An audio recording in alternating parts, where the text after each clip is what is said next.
Hello à toi, j'espère que tu vas bien. On se retrouve pour cette deuxième semaine autour de la peau. Et d'ailleurs, aujourd'hui, on va parler de la peau. Alors déjà, la peau, à quoi ça sert? Donc il faut savoir que la peau, c'est notre plus grand organe. Elle fait quasiment 2 mètres carrés et elle peut peser jusqu'à 10% ton poids du corps. Donc par exemple, si tu fais 60 kilos jusqu'à à peu près 6 kilos. Donc voilà, c'est un organe qui est assez important. Comme je te l'ai déjà dit, c'est un organe émonctoire, donc c'est-à-dire que c'est un organe qui permet d'évacuer les déchets, un peu comme une station d'épuration. La peau, elle a plusieurs fonctions. Donc la fonction principale, c'est une fonction protectrice, comme une barrière, comme un bouclier.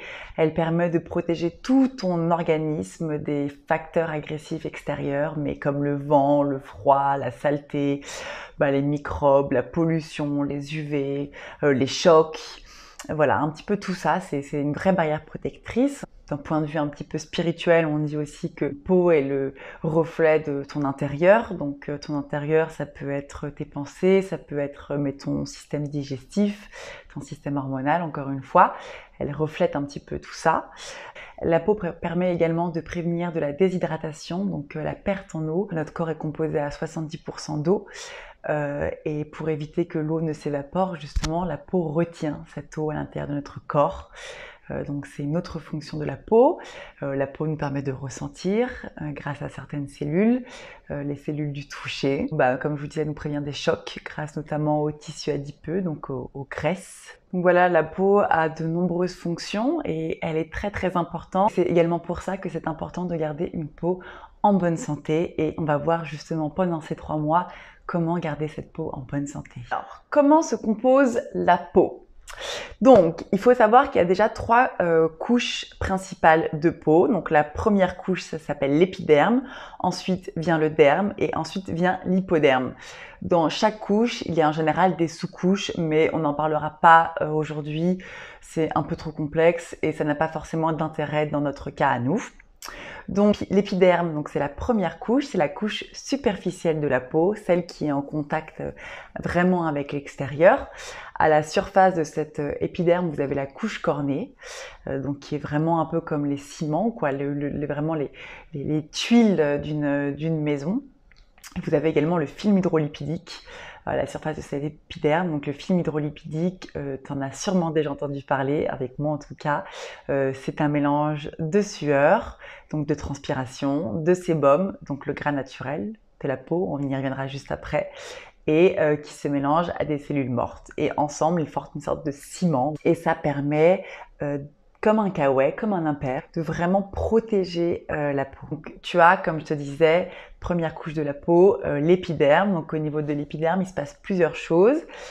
C'est au niveau de l'épiderme que sont produites les mélanocytes. Donc ce sont des cellules qui permettent de produire le bronzage. Quand notre peau est exposée à une intensité lumineuse plus importante, elle envoie l'ordre à ces cellules de diffuser un pigment coloré qui va servir de bouclier pour éviter que les rayons UV ne pénètrent la peau. Donc au niveau de l'épiderme, vous avez également de la kératine, donc des cellules qu'on appelle les kératinocytes et qui ont pour fonction de produire de la kératine, bingo.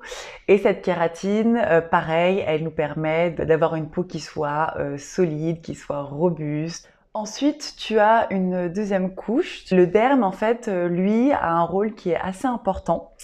Déjà, c'est la couche de la peau qui est vascularisée, donc qui reçoit les nutriments et l'oxygène depuis les vaisseaux sanguins. Donc c'est grâce à l'épiderme que on a une peau qui est bien nourrie, qui est bien oxygénée, et c'est ce qui fait que quand on mange bien et quand on a une bonne activité physique, on a une peau qui est en bonne santé, qui est lumineuse, qui est bien colorée, et au contraire, quand on mange un peu moins bien, des aliments inflammatoires, quand on manque d'activité, et justement on manque de nutriments et ça se fait au niveau du terme. Ensuite, au niveau du terme, vous avez des glandes sébacées et là, notre petit sujet arrive. Donc les glandes sébacées, ce sont des petites glandes endocrines, donc qui sont liées aux hormones et qui sont rattachées aux follicules pileux, comme tu peux le voir sur cette image-là. Et en fait, les glandes sébacées, elles produisent du sébum. Donc le sébum, c'est un mélange de cholestérol, triglycérides et de cire. et en fait qui donc sort de cette glande sébacée, longe le follicule pileux et sort par le pore pour ensuite permettre d'établir une sorte de film gras le long de la peau pour justement protéger et nourrir la peau. Donc le sébum, c'est quelque chose qui est très important, qui est d'ailleurs indispensable à la survie et à la bonne santé de la peau. Alors, le sébum, il est important, mais qu'est-ce qui fait qu'il y a des femmes qui ont la peau très grasse et d'autres femmes qui ont la peau très sèche? La quantité de sébum que produisent ces glandes.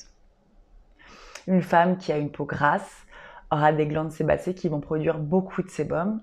Et à contrario, une femme qui a la peau sèche aura des glandes sébacées qui vont produire très peu de sébum. Ensuite, au niveau du derme, on reviendra sur le sébum juste après, quand on va parler des boutons. Au niveau du derme, on a également des glandes sudoripares, donc c'est les glandes qui sont responsables de la production de la sueur et qui remontent jusqu'à l'épiderme pour évacuer la sueur. Donc ce ne sont pas les mêmes glandes et ce ne sont pas les mêmes pores qui évacuent le sébum et qui évacuent la sueur. Et puis ensuite, on a l'hypoderme, donc la couche la plus profonde, la couche également la plus épaisse, qui elle contient les tissus adipeux, donc la graisse, ce qui nous permet de garder une énergie pour le corps et également de protéger notre organisme des chocs.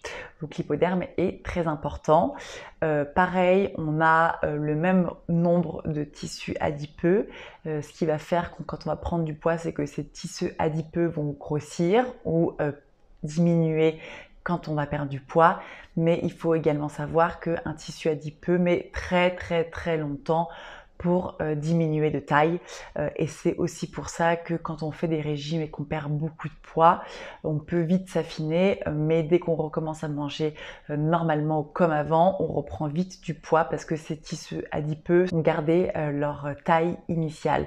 Je crois qu'il faut 1 an ou 2 ans pour diminuer la taille d'un tissu adipeux, si je dis pas de bêtises, mais voilà, en gros, il faut beaucoup de temps. Ok, donc là maintenant, on a vu les fonctions de la peau, on a vu l'anatomie de la peau et maintenant, parlons de l'acné.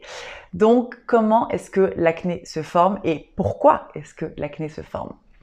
Donc, on a vu juste avant, on a des glandes sébacées qui produisent du sébum. Donc, ce sébum sort des glandes sébacées, remonte jusqu'au follicule pileux, s'écoule à travers le pore et glisse lentement sur la peau. Jusque-là, tout va bien. Ça, c'est pour une peau normale qui fonctionne bien. Mais voilà, plusieurs problèmes peuvent survenir. Le premier problème qui peut survenir, on commence à sécréter davantage de sébum. J'ai eu une amie pendant quelques minutes. J'arrive. Je reprends le sujet juste après. Je continue mes vidéos, d'accord? Tu te rallonges? Je voudrais juste faire une petite parenthèse sur les pores dilatés. On me dit souvent, mais comment est-ce que je fais pour avoir moins de pores dilatés? Alors, il faut savoir qu'une femme, c'est génétique. Une femme qui sécrète naturellement beaucoup de sébum, donc qui a une peau mixte à grasse, va avoir des pores dilatés plus importants pour pouvoir justement laisser ce sébum s'écouler. Et au contraire, une femme qui a la peau sèche va produire moins de sébum et donc aura naturellement, génétiquement, des pores moins dilatés. Maintenant, voyons comment se forment les boutons. Donc, les boutons sont généralement dus à une augmentation de la sécrétion du sébum. Grâce à cette augmentation de sébum, ça crée un peu comme un embouteillage au niveau du pore. Donc le sébum n'arrive plus à bien s'écouler et reste bloqué au niveau de l'orifice du pore. Coincé au niveau de l'orifice du pore, il finit par s'oxyder en fait au contact de la lumière.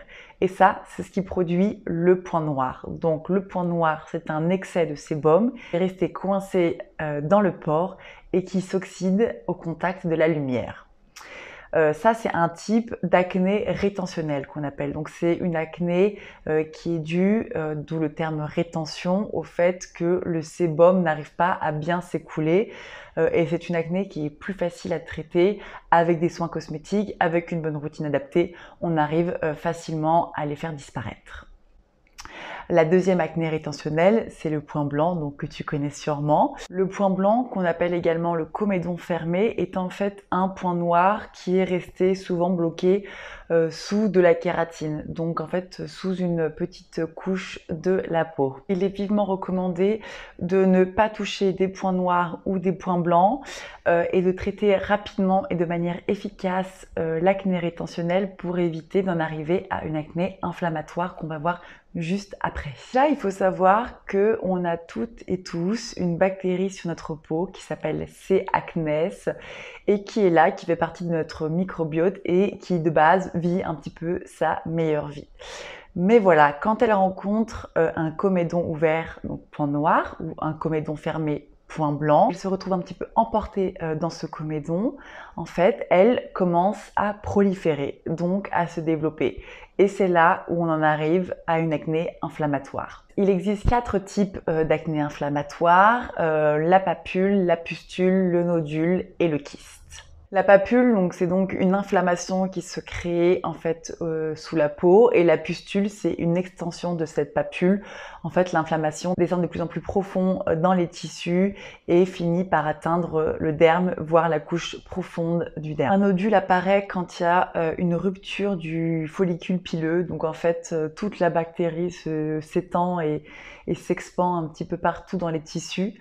Et ensuite, les kystes, c'est en général un amas de plusieurs nodules regroupés. C'est pour ça que déjà, il est très important de prendre soin de sa peau en externe et de traiter rapidement les points noirs et les boutons blancs pour éviter d'en arriver à une prolifération des bactéries sous la peau et d'en arriver donc du coup à une acné inflammatoire.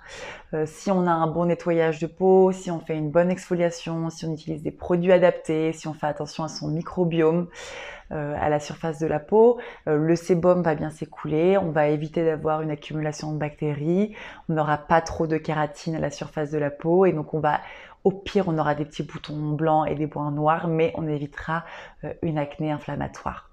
Après, l'acné inflammatoire, en général, c'est quelque chose qui est beaucoup plus profond, d'où le terme inflammation, et qui peut être aggravé par plusieurs facteurs que je pense que vous commencez à connaître, à savoir l'alimentation. Donc, on considère que, par exemple, une femme qui est sensible à l'acné, si elle boit tout ce qui est produits laitiers, a 50% de risque supplémentaire d'avoir de l'acné.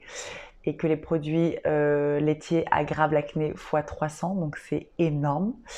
On sait aussi que on a quasiment 3 fois plus de risque d'avoir de l'acné quand on consomme de manière très régulière tout ce qui est sucré. Et on a quasiment 1,5 fois plus de risque d'avoir de l'acné quand on est fatigué. Parce que ça stimule la production de cortisol. On l'a vu la semaine dernière et on le reverra dans le module sur le lifestyle. À la suite de cette vidéo, je vais vous envoyer un petit document récapitulatif avec des illustrations de ces différentes imperfections pour que vous puissiez garder le document et mieux visualiser. Voilà, c'était une petite vidéo assez rapide, mais je pense importante pour déjà essayer de comprendre les différents types de boutons d'acné que l'on a, pourquoi est-ce qu'on a des boutons d'acné et pourquoi il est important d'en prendre soin à la fois en interne pour diminuer les inflammations et en externe pour permettre au sébum de bien s'écouler et de garder un microbiote de qualité au niveau de la peau. Si tu veux, ce que je te propose de faire, c'est que pour la semaine prochaine, que tu observes un petit peu tes boutons, que tu essayes de voir si tu as plutôt des points noirs, des points blancs, des papules, des pustules, des nodules, des kystes. N'hésite pas à m'envoyer tes réflexions, qu'on en discute ensemble, que je te dise ce que j'en pense. Et comme ça, on pourra essayer aussi de mieux comprendre les causes et comment les soigner. Voilà, je te souhaite une très très belle fin de journée et puis je te dis à très vite pour un nouveau module. La semaine prochaine, on va parler de l'alimentation avec Farah.